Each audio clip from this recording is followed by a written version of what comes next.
Pamumuhay na ayon sa banal na espiritu.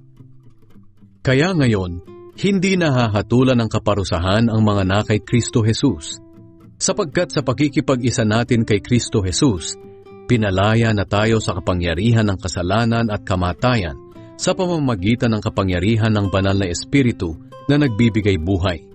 Ang kautusan ay hindi makapag-aalis ng kapangyarihan ng kasalanan sa ating buhay, dahil sa kahinaan ng ating makasalanang pagkatao.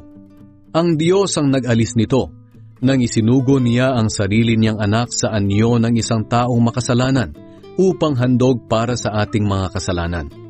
At sa kanyang pagiging tao, tinapos na ng Diyos ang kapangyarihan ng kasalanan.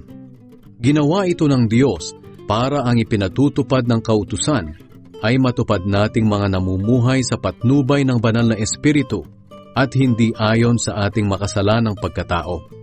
Sapagkat ang mga taong namumuhay ayon sa kanilang makasalanang pagkatao ay walang ibang iniisip, kundi ang nais ng kanilang pagkatao. Pero ang tao namang namumuhay ayon sa banal na espiritu ay walang ibang iniisip, kundi ang nais ng banal na espiritu.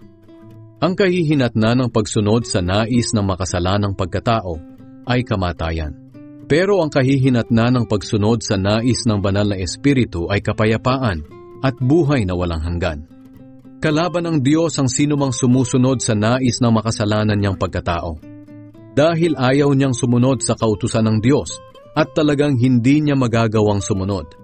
Kaya ang mga taong nabubuhay ayon sa kanilang makasalanang pagkatao ay hindi maaaring kalugdan ng Diyos.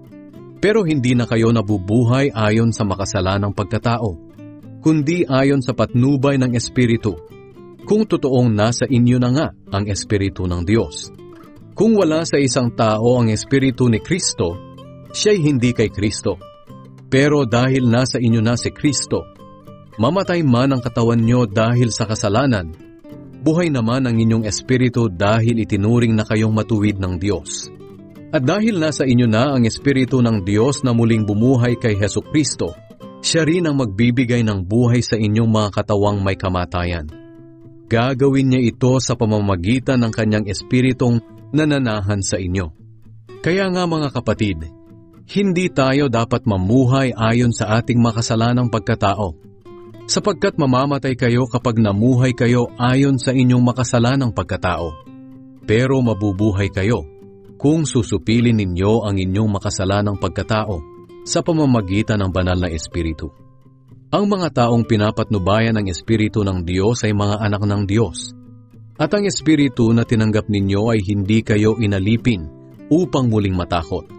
Sa halip ginawa kayong mga anak ng Diyos. Ngayon, sa pamamagitan ng banal na espiritu, matatawag na ninyong Ama ang Diyos. Ang banal na espiritu at ang ating espiritu ay parehong nagpapatunay na tayo'y mga anak ng Diyos. At bilang mga anak, mga tagapagmana tayo ng Diyos at kasama ni Kristo na magmamana ng mga pagpapalang inilaan niya.